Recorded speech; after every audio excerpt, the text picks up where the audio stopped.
Hey, this is Sam Black, and I'm here with my second match of this Vintage Cube draft.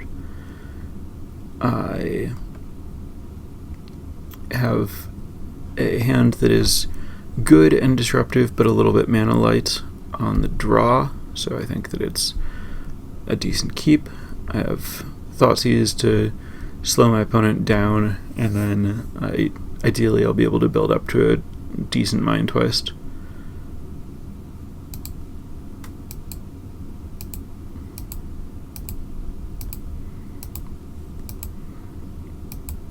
I clearly don't want to use Strip Mine right away since I'm trying to build up my mana.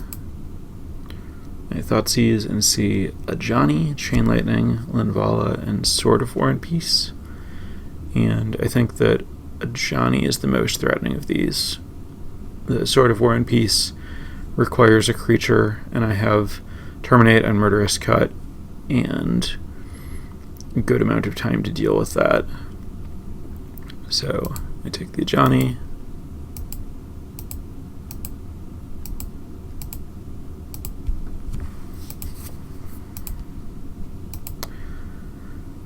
Draw steps not working out ideally here. Draw another large creature.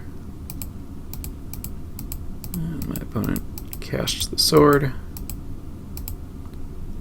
I draw a third land, which is very much needed. And pass here, thinking that my opponent is going to play Linvala, and I'll terminate it, and then I can try to draw another land to get my opponent's entire hand at that point. They'll drop to 5, play a land to 4, play Linvala to 3, I'll kill Linvala, ideally draw a land, and empty their hand.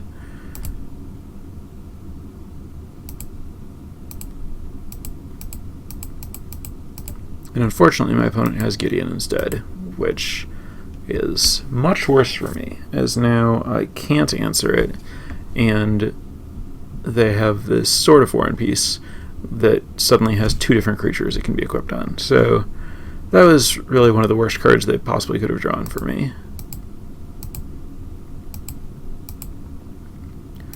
And I draw Rakdos Signet, which I have no better option than to play.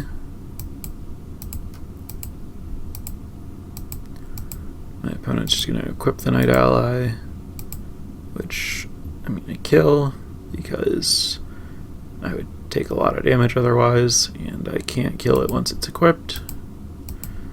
But then my opponent is going to animate Gideon and equip the sword, and so now I'm taking about 1 million, and I'm at 6, and I draw a Signet, and Gideon with the sword is lethal, and none of my cards interact with that. So the game's over.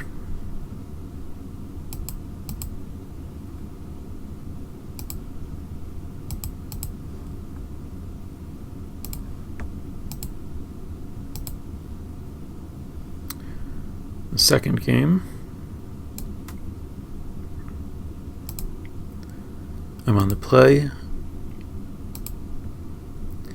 This hand is obviously awful. I have just lands and uncastable cards, and I mulligan into this much better hand. I have Disruption, and I can tutor for Reanimate, Faithless Looting Away, Shepherdred, and Reanimate Shepherdred. And my top card is Grave Titan, which I'm going to leave on top because I can Faithless Looting to discard Shepherdred and Grave Titan, and then when Shepherdred's in play, it can bring back Grave Titan. I'm going to Thoughtseize my opponent to make sure that the coast is clear for my plans next turn.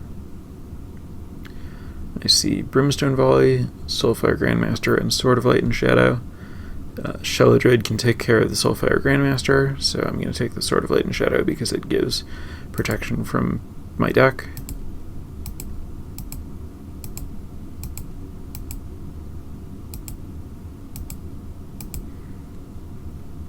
So Faithless Looting those away.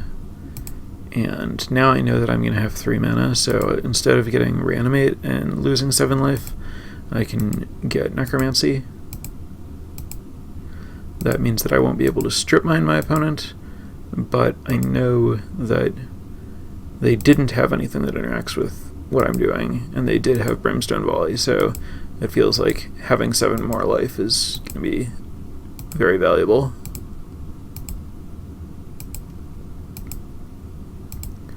So I get Necromancy, Sheoldred. Sheoldred's guaranteed to kill the Soulfire Grandmaster, and my opponent concedes to Sheoldred. Then in the third game, I'm back on the draw, of course. And I have Ritual Sneak Attack.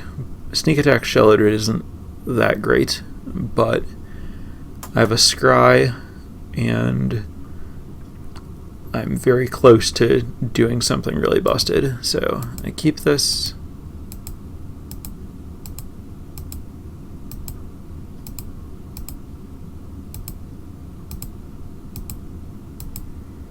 Play the Temple, Scry Mountain to the bottom.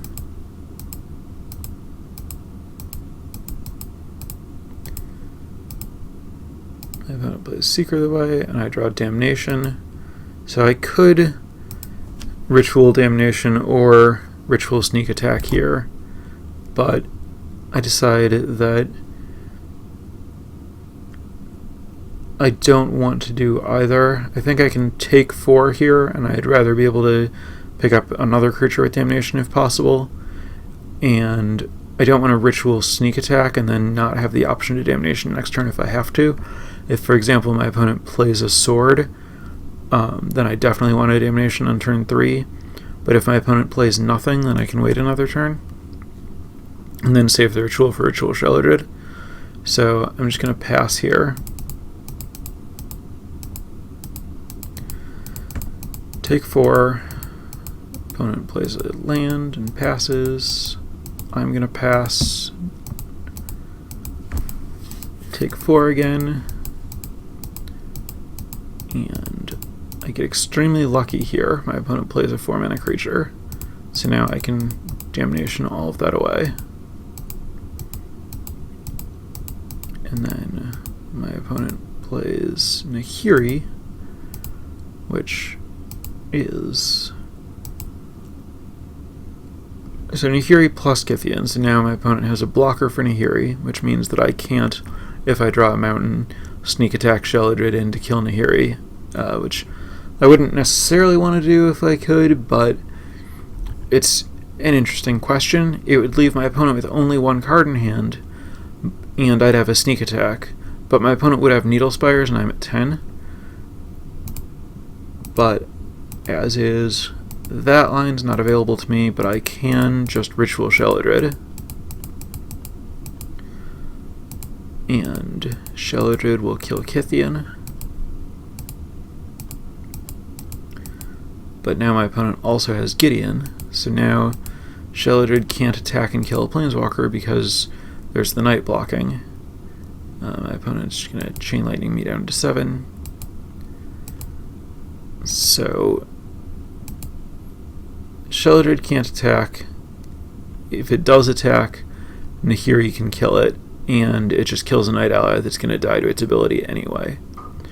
So and playing Sneak Attack isn't good because Nahiri can kill Sneak Attack. It would be instead of using its ultimate, but I can also just play and activate Sneak Attack in the same turn if I draw something. And also, I would like to represent some mana, because if my opponent just activates Nahiri for some creature, animates Gideon and animates Needle Spires, I block Gideon and I take 2 plus 2 plus 2 is 6, plus presumably my opponent has a 1-power creature in their deck. I've seen Linvala if they didn't side it out, and I'm dead. So I have to represent having a spell here. If I do have a spell and my opponent does that, I get to block the Night Ally, let's say kill the Needle Spires, Nahiri is dead, and then I can attack Gideon. And at that point my opponent is actually in really bad shape. So if I'm representing I can have a removal spell, it's actually very hard for my opponent to try to kill me, even though it would be lethal. So I just play the Everflowing Chalice, which is nice because I'm not using all of my mana on it, so it signals even more strongly that I have something. My opponent loses the Night Ally, which I guess I didn't factor into the math, but still, any 3-power creature kills me. And as I mentioned, the threat's too scary, so my opponent's just going to plus Nahiri again. They're also not under a lot of pressure to act, given that they were fine last turn and I didn't really change anything. And they do Sword of War and Peace, which is not that big of a problem. It doesn't give protection from Sheoldred. I guess the reason that Sword of War and Peace is scary is that it turns Gideon into a 7/7, which means rather than Sheoldred just blocking it, now Sheoldred's chumping, which is a pretty serious problem. It means that if my opponent is forced to play it safe, they still kill me pretty quickly. So I'm definitely under a lot of pressure to draw something here. And I draw Faithless Looting, which offers the opportunity to do something good. And I find Thoughtseize and Reanimate. Thoughtseize obviously isn't good against an empty hand. Reanimate, I don't have anything in my graveyard, but my opponent has a few things. So I'll hold on to the Reanimate. I can cast it and flashback Faithless Looting, so I'll flashback Faithless Looting.